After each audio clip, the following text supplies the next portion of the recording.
اس لیے کسی کے اچھائی پہ پانی نہ پھیرو اور قادیانیت والے ذہن کو نہ بناؤ، رافضیت والے ذہن کو نہ بناؤ، اچھائی کام کرنے والوں کا خوب سپورٹ کرو۔ اللہ بھی تعریف کرتے ہیں، تم لوگ بہترین امت ہو، اچھائیوں کا پرچار کرنے والے ہو، اچھائیوں کو پھیلانے والے ہو، تو بڑھیا کام کو خوب پھیلاؤ، گھروں میں بتاؤ، ماں باپ کو سمجھاؤ، بڑے بھائی ہیں ان کو سمجھاؤ، بڑی بہنیں ہیں ان کو سمجھاؤ۔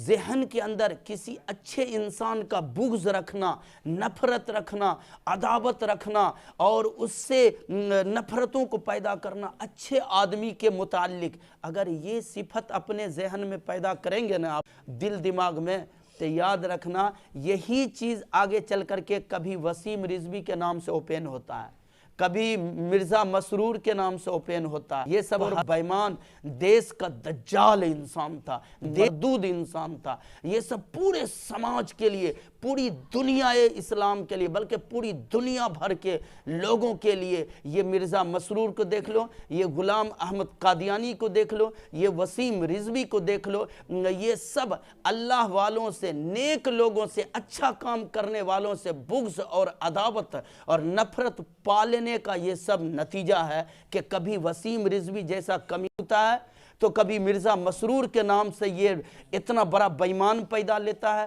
تو کبھی غلام احمد قادیانی جیسا انسان پنپتا ہے دھرتی پہ۔ یہ کب ہوتا ہے؟ دلوں کے اندر عالموں کا بغض بھرا ہوا ہے، علماء کا بغض بھرا ہوا ہے، علماء سے مفتی سے نفرت بھرا ہوا ہے، اور دین کے لبادے میں کوئی انسان ہے اس پرفتن دور میں اس کا مذاق اڑایا جا رہا ہے۔ دیکھو مولوی صاحب چناؤ لڑے گا، ارے بیوقوف مولوی صاحب نے تو دیس میں جھنڈا لہرایا ہے،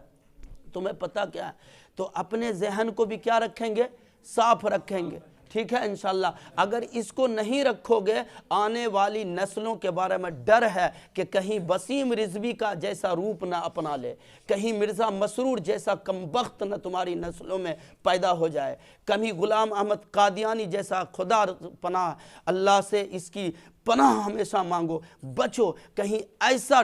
بیمان قسم کا لوگ نہ پیدا ہو جائے۔ اس بغض، نفرت، عداوت اچھے لوگوں سے کرنے کا نتیجہ ہوگا آنے والی نسلیں تباہ ہوگی، برباد ہوگی۔ اس لیے دل دماغ دیا